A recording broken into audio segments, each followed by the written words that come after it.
ಬೆಳಗುಳ ಶಾಲೆ ಮುಖ್ಯ ಶಿಕ್ಷಕಿ ವಿರುದ್ಧ ಪೋಷಕರ ಆಕ್ರೋಶ. ಬಿಇಒ ಕಚೇರಿ ಎದುರು ಪ್ರತಿಭಟನೆ.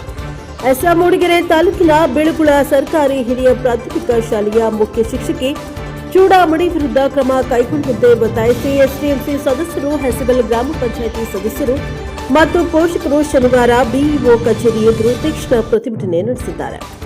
ಪ್ರತಿಭಟನಾಕಾರರು ಮಾತನಾಡಿ, ಮುಖ್ಯ ಶಿಕ್ಷಕಿ ಚೂಡಾಮಣಿ ಅಧಿಕಾರಕ್ಕೆ ಬಂದ ನಂತರ ಶಾಲೆಯ ವಾತಾವರಣ ಕೆಟ್ಟಿದೆ ಎಂದು ದೂರಿದ್ದಾರೆ. ಗ್ರಾಮ ಪಂಚಾಯಿತಿಯ ಗಣಿತ ಕಲಿಕಾ ಹಬ್ಬದಲ್ಲಿ ನಡೆದ ಸ್ಪರ್ಧೆಯಲ್ಲಿ ಇಬ್ಬರು ವಿದ್ಯಾರ್ಥಿಗಳು ಅತಿ ಹೆಚ್ಚು ಅಂಕ ಪಡೆದರೂ ಅವರಿಗೆ ನೀಡಬೇಕಿದ್ದ ಬಹುಮಾನ ಧನವನ್ನು 6 ತಿಂಗಳ ಕಾಲ ಕೊಡಲಿಲ್ಲ. ಎಸ್ಡಿಎಂಸಿ ವಿಚಾರಿಸಿದ ಬಳಿಕ ಮಾತ್ರ ಹಣ ನೀಡಿದ್ದಾರೆ. ಕಳೆದ ವರ್ಷ ಮಕ್ಕಳ ದಿನಾಚರಣೆ ಕೂಡ ಮಾಡಲಿಲ್ಲ. ಅನೇಕ ಬಾರಿ ಬಿಇಒಗೆ ದೂರು ನೀಡಿದ್ರೂ ಯಾವುದೇ ಕ್ರಮವಾಗಿಲ್ಲ ಎಂದು ಆರೋಪಿಸಿದ್ದಾರೆ. ಶಾಲೆಯ ಎಸ್ಡಿಎಂಸಿ ಅಧ್ಯಕ್ಷ ಚಂದ್ರು ಒಡೆಯರ್ ಹೇಳಿದ್ದಾರೆ, ಶಾಲೆ ಅಭಿವೃದ್ಧಿಗಾಗಿ ನಾವು ಹಲವು ಕೆಲಸಗಳನ್ನು ಮಾಡ್ತಾ ಇದ್ದೇವೆ. ದಾನಿಗಳ ನೆರವಿನಿಂದ ಮೂಲ ಸೌಕರ್ಯವನ್ನ ಸುಧಾರಿಸ್ತಾ ಇದ್ದೇವೆ. ಆದರೆ ಮುಖ್ಯ ಶಿಕ್ಷಕಿ ಯಾವ ಕೆಲಸಕ್ಕೂ ಸಹಕಾರವನ್ನ ನೀಡ್ತಾ ಇಲ್ಲ. ಏಕಪಕ್ಷೀಯ ನಿರ್ಧಾರದ ಮೂಲಕ ಶಾಲೆಯ ಶಿಸ್ತನ್ನೇ ಹಾಳು ಮಾಡ್ತಾ ಇದ್ದಾರೆ.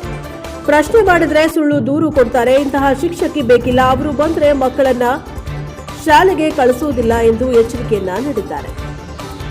ನಂತರ ಪ್ರತಿಭಟನಾಕಾರರು ಬಿಇಒ ಮೀನಾಕ್ಷಿ ಅವರಿಗೆ ಮನವಿಯನ್ನ ಸಲ್ಲಿಸಿದ್ದಾರೆ. ಬಿಇಒ ಮೀನಾಕ್ಷಿ, ಆರೋಪ ಬಂದ ತಕ್ಷಣ ನೋಟಿಸ್ ನೀಡಿ 3 ಬಾರಿ ಶಾಲೆಗೆ ಭೇಟಿ ನೀಡಿದ್ದೇನೆ. ಕೆಲವು ತಪ್ಪುಗಳು ಕಂಡು ಬಂದಿದ್ದವು. ಪಾರದರ್ಶಕತೆಯಿಂದ ಕೆಲಸ ಮಾಡಲು ಎಚ್ಚರಿಸಿದ್ದೇನೆ.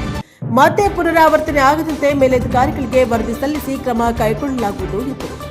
ಪ್ರತಿಭಟನೆಯಲ್ಲಿ ಗ್ರಾಮ ಪಂಚಾಯಿತಿ ಸದಸ್ಯ ಚಂದ್ರಶೇಖರ್, ಅರವಿಂದ್, ಪೂರ್ಣೇಶ್, ಎಸ್ಡಿಎಂಸಿ ಉಪಾಧ್ಯಕ್ಷೆ ಮುಬೀನಾ, ಹಳೆ ವಿದ್ಯಾರ್ಥಿ ಸಂಘದ ಅಧ್ಯಕ್ಷ ಪ್ರಶಾಂತ್ ಶೆಟ್ಟಿ, ಉಪಾಧ್ಯಕ್ಷ ಅನುಕುಮಾರ್, ಮಂಜಣ್ಣ, ಅಣ್ಣಪ್ಪ, ಸಂಪತ್, ಕಿಶೋರ್ ಶೆಟ್ಟಿ, ನವೀನ್ ಗೌಡ, ಅರುಣ್, ವಿಂತೇಶ್, ಸಬೀನಾ, ಸವಿತಾ ಮುಂತಾದವರು ಭಾಗವಹಿಸಿದರು.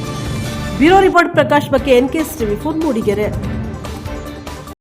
ನಾನು ಹಳೆ ವಿದ್ಯಾರ್ಥಿ ಸಂಘದ ಅಧ್ಯಕ್ಷ ಪ್ರಶಾಂತ್ ಶೆಟ್ಟಿ ಅಂತ. ಏನು ನಮ್ಮ ಸರ್ಕಾರಿ ಶಾಲೆ ಚೂಡಾಮಣಿ ಅನ್ನೋದಿದ್ದಾರೆ. ಅವರು ನಮ್ಮ ಮತ್ತು ಎಲ್ಲ ಕೆಳಗೆ ಮಾಡಿದ್ದಾರೆ.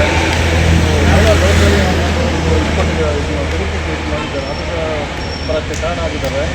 ಎಲ್ಲ ಯಾವುದೇ ಥರದ್ದು ಆ ಥರ ಮಾತಾಡಿ ಅಪಾರದರು ಮತ್ತು ಕಳೆದು ಹೋಗ್ತಿರೋ ಕನ್ನಡ ಶಾಲೆನ ಉಳಿಸೋಕ್ಕೆ ಇವತ್ತು ಅಧ್ಯಕ್ಷರಾಗಿ ತುಂಬ ಒಳ್ಳೆಯ ಮಟ್ಟದಲ್ಲಿ ಸ್ಕೂಲಿಗೆ ಒಳ್ಳೆಯ ಕೆಲಸ ಕಾರ್ಯೆಲ್ಲ ಮಾಡಿ ಎಲ್ಲರನ್ನೂ ಒಗ್ಗೂಡಿಸಿ ಇವತ್ತು ಕೆಲಸ ಮಾಡ್ತೀವಿ. ಅಂಥವ್ರಿಗೆ ಮರ್ಯಾದೆ ತೆಗೆಯೋ ಕೆಲಸ ಮೇಡಮ್ ಮಾಡ್ತಿದ್ದಾರೆ ಅಂತ ನಾನು ಉದ್ದೇಶವಾಗಿ ಹೇಳಕ್ಕೆ ಇಚ್ಛೆಪಡ್ತೀನಿ. ಏನು ಅವರು ಮಹಿಳಾ ದೌರ್ಜನ್ಯ ಅಂತ ಹೇಳಿದಾರಲ್ಲ, ಅದು ಯಾವ ಮಹಿಳಾ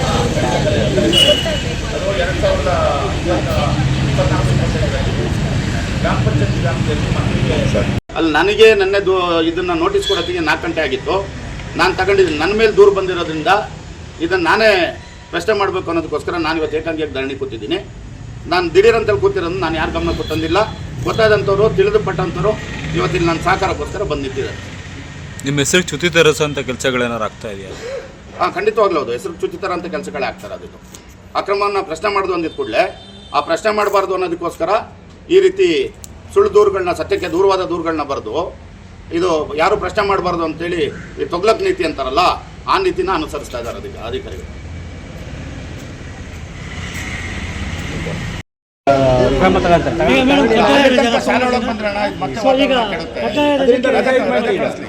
ಕಡ್ಡಾಯ ರಜೆ ಕೊಡಿಸ್ತೀರಾ? ಈಗ ಕಡ್ಡಾಯ ರಜೆ ಅಲ್ಲ,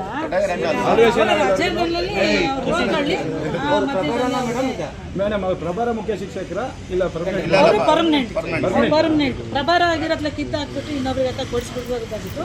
ಅವರು ಪರ್ಮನೆಂಟ್ ಆಗಿರೋದ್ರಿಂದ ಆ ಥರ ಚಾರ್ಜ್ ಇನ್ನೊಬ್ಬರಿಗೆ ಅವರ ಇದ್ದಂಥದ್ದು ಡ್ಯೂಟಿ ಅವರ್ಸಲ್ಲಿ ಇನ್ನೊಬ್ಬರಿಗೆ ಚಾರ್ಜ್ ಕೂಡ ರಜೆದಲ್ಲಿ ಕಳಿಸ್ತೀರಾ?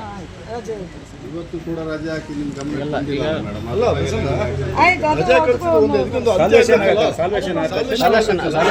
ರಜೆ ಕಳಿಸಿದ ತಕ್ಷಣ ನನಗೇನಂದ್ರೆ ಇಲ್ಲಿ ಶಾಶ್ವತ ಪರಿಹಾರ ಬೇಕಿಲ್ಲ. ಈಗ ರಜೆ ಕಳಿಸೋದು ಈಗ ರಜೆ ಕೊಡಿಸೋದು ಪರಿಹಾರ 1 ವರ್ಷದಿಂದ ಕಮ್ಮಿ ಏನೂ ಆಗಿಲ್ಲ. ಈಗ ಒಂದು ಕೊನೆ ಟೀಚರ್ ಇರಬಾರ್ದು, ಆದರೆ ಇವ್ರಿಗೆ ಒಂದು ಟೈಮ್ ಬೇಕಲ್ಲ. ರಜೆ ಎಲ್ಲ ಹಾಕಿ ಮೇಡಮ್ ಬೇಕಾದ್ರೆ 1 ವಾರ ಏನೋ ಟೈಮ್ ಕೊಡಿ.